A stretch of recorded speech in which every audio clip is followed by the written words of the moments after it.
In this video, I'm gonna reveal 7 controversial truths about women that no one else is gonna tell you. Truth number 1, women have the point of no return and it can be absolutely brutal. Not a lot of people will talk about this, but does this scenario seem familiar? You go on a date with a girl and things are getting hot and heavy and you come pretty close to having sex, but you're like, definitely, next date, I got this shit, it's super on, except for you never see her again. Either she ghosts on you or she sends you one of those, hey, sorry, I just wasn't feeling the chemistry type of text, and you're left thinking, what the hell happened? We were like at second, third base. Well, what happened is you probably hit her point of no return. So this means you came close to having sex without actually having sex, and as a result of that, she doesn't want to see you again. The way it works is pretty simple. Basically what happens is she goes home that night and she starts thinking, well, we came pretty close, but we didn't hook up. You know, it must be because, you know, he was a little bit too needy, or he was pushy, or, you know, we didn't really have a spark, right? She starts backwards rationalizing why it didn't happen, and by the time she's done, you're left looking like a loser in her mind. Conversely, if you do hook up, you benefit from the opposite of that, where she backwards rationalizes like, yeah, this guy must have been really cool because I don't typically hook up on the first night. You know, I must really like this guy. But anyway, so what does this mean is that simply that you want to avoid hitting that point. So when you're in date with a girl and you're like, there's no way I can close this for logistics reasons or whatever, well, I would argue you shouldn't even be on the date in the first place, but if you are, you're better off not trying to push it to like second or third base. Just basically make out with her and leave it at that, right? So you don't hit the point of no return. Or if you're getting close to sex, right, but you're thinking like, oh, you know what, I got this the next time, don't think that, because it probably won't be a next time. You want to do your best to close. Now, of course, you don't want to be pushy, you don't want to be aggressive, you don't want to be forceful in any way, right? But you do want to be persistent and see if you can make things happen. Of course, that must be in a consensual way. And also, one thing I will add is what can be confusing is the point of no return can vary based on the girl. Some girls don't have a period. Some girls it's first base, but most girls it's going to be somewhere between second, third, and close to fourth base. So avoid hitting that point and you're going to be A-okay. Number 2, money barely matters while status matters a lot. So a lot of red pillars talk about you got to get your money up before we can even start to date, right? But the thing with money is that there's massive diminishing returns once you get to a certain point. So let's say you're homeless and I get you a nice apartment that will improve your dating life. Or let's say you're living like super far away, 2 hours away from the city, and get a nice place in the center of the city that will improve your dating life. But once you get to about 6 digits, you know, 100, 150,000 a year, from there it's just massive diminishing returns. So let's do a hypothetical. Let's say you're making $300K a year and I just 10x your income. Is that going to improve your dating life? No, not substantially, unless you're going for gold diggers, in which case it can help. I will tell you personally that I was getting the most pussy when I was the most broke because I had the most amount of free time on my hand. However, if I can 10x your status, that will significantly improve your dating life. Girls' eyes light up for status, right? So she can be talking to a guy and she can be super bored, not interested in the guy, and then she finds out that guy has some kind of substantial status and she becomes super interested.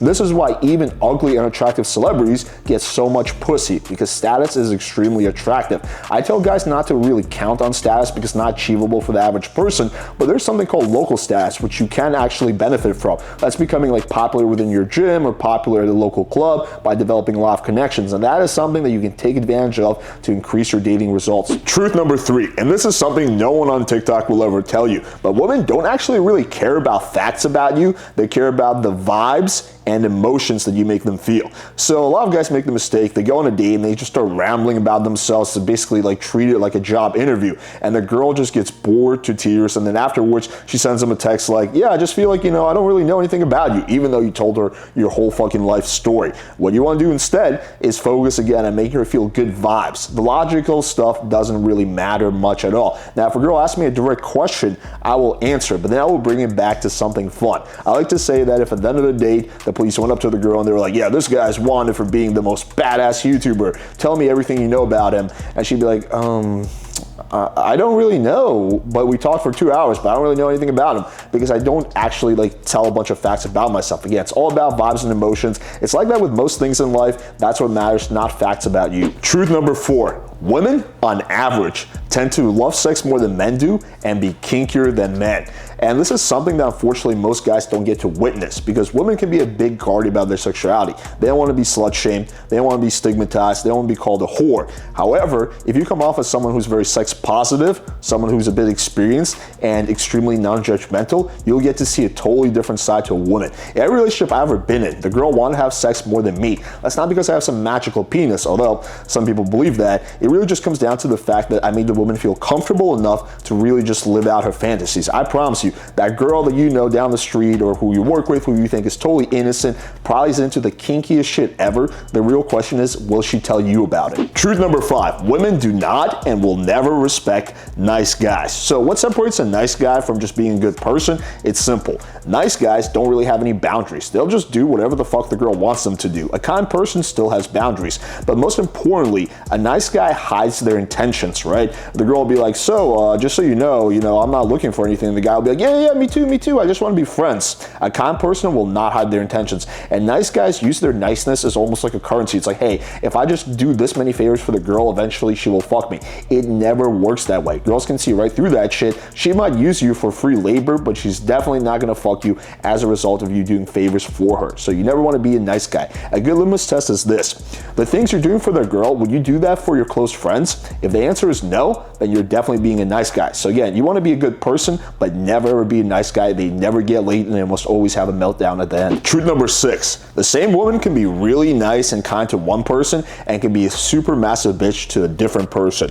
And a lot of this just comes down to how you carry yourself. If you're someone who has no boundaries, you let the woman walk all over you, you never stand up for yourself, you have low self-esteem, the girl just on a subconscious level is going to be very tempted to treat you like shit. I see this happen all the time. However, if you're a guy who does have strong boundaries, has high self-esteem, right, you're not afraid to stand up for yourself, that same woman could be super submissive and sweet to you. We see this all the time on TV shows. You see a girl just walk over her pussy ass husband. So the solution is, don't be that guy. Have boundaries, right? Stand up for yourself. Don't be afraid to lose the girl. Don't be afraid to challenge the girl. And as a result of that, she's going to treat you much better. Rule number 7, most women, regardless of what they may say, will have sex with the right type of guy on the first date. This includes religious women. This includes conservative women. This includes all the girls who say, I'm not that kind of girl, or I have a 3-date rule. All of that means nothing if the girl's horny enough and comfortable enough with you. So I can't tell you how many times I had girls say, I've never had sex with a guy on a first date. You're the first, blah, blah, blah. Or a lot of my exes, for example, will say, like, you're the only guy that I ever dated that I had sex with on the first date. For all the other guys, it was 3 or 4 dates. What makes me so special? Nothing really. It's just 2 things that I do. I build a lot of comfort, especially sexual comfort, so the girl knows that with me, that whatever she does, whatever she tells me sexually, I'm not going to be judgmental. Also, I massively get the girl horny, which is why your job on a date is to build as much sexual tension as possible. It's to turn the girl on, because then she's going to make all kinds of exceptions to her rules. Again, if she feels comfortable enough and she feels horny enough. You want to be the guy that girls make exceptions for, because that's the kind of guy that winds up winning at life anyway. All right, hope you guys enjoyed all these truth bombs, and make sure you subscribe to the channel if you haven't already, and hit the bell for notifications so you don't miss any of my upcoming videos. Also, make sure you check out our free Tinder guide, link in the description. Shows you how to get really good photos so you start getting a lot more matches, how to write the kind of bio that makes you stand out from all the other guys that she's matching with, and of course text games, so you're going to take all those leads you're going to get and turn them into dates. And this also is useful for cold approach, so get it. It's 100% free, link in description. Thank you guys, and until next time.